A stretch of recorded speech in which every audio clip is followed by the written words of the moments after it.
Welcome to Creating an Exit Strategy for Your Small Business. This is Tony Novak, and this is part of the Small Business Planning Series.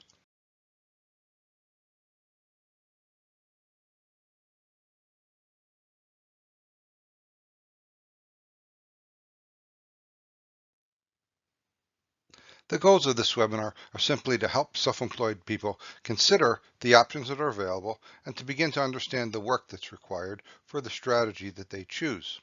Also, to consider a backup plan, just in case, and to share information about the follow-up resources that are available. I'd just like to point out that this is a superficial overview only and not a detailed look at any of the topics. I'm Tony Novak, and for the last 30 years, I've been a small business owner, advocate, and advisor.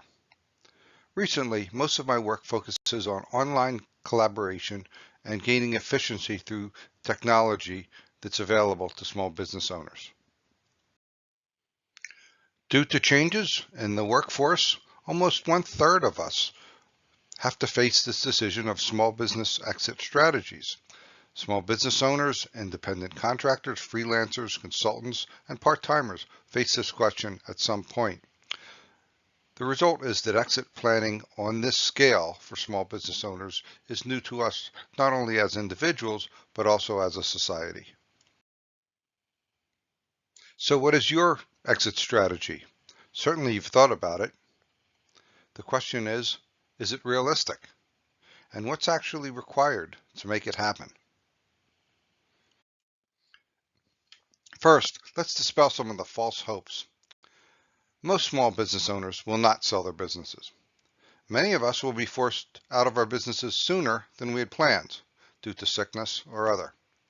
And third, without planning, it's unlikely that even the best strategies will actually be achieved. There are three primary exit strategies used by small business owners. The first is to improvise, play it as it goes along, close the business if you retire, or as the joke goes, die at your desk. Second is to liquidate and sell the business asset when the time is right. The third is to continue the business, actually plan for new management and ownership. The improvise strategy is by far the most common. The idea is to make the business work as long as possible, and as we go along to adapt to new technologies, markets, and customers. We can modify and wind down as we need to. No advanced planning is required, and this is most common and ideal for creative types, software people, writers, professionals that rely on their personal skills. The second most common strategy is to liquidate. That involves identifying the valuable business assets that might be client lists, websites, tools, processes, or inventory.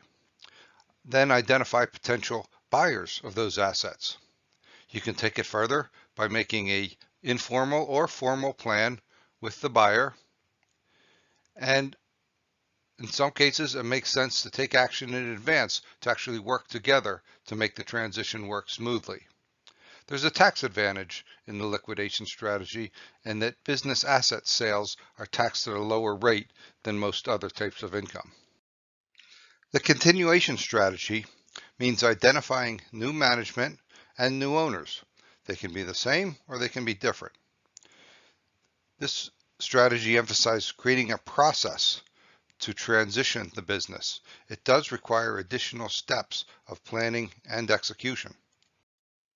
Those additional steps usually include building a business that's based on a repeatable process, making that business both saleable and scalable, and designing the business transfer to provide income to you after you leave. No matter what strategy we choose, a backup plan is required. Ask ourselves, what happens if we get sick or can't work as long as planned? Do we have adequate insurance? Spoiler alert, probably not. And then finally, from the client's perspective, how will the client's needs be met in the transition? Much more on each of these topics is available in a live group presentation or as an individual discussion. I'm easy to find online, or give me a call to schedule a discussion. Thanks to the authors who put out publications upon which I relied for this presentation, and thank you for listening to the end.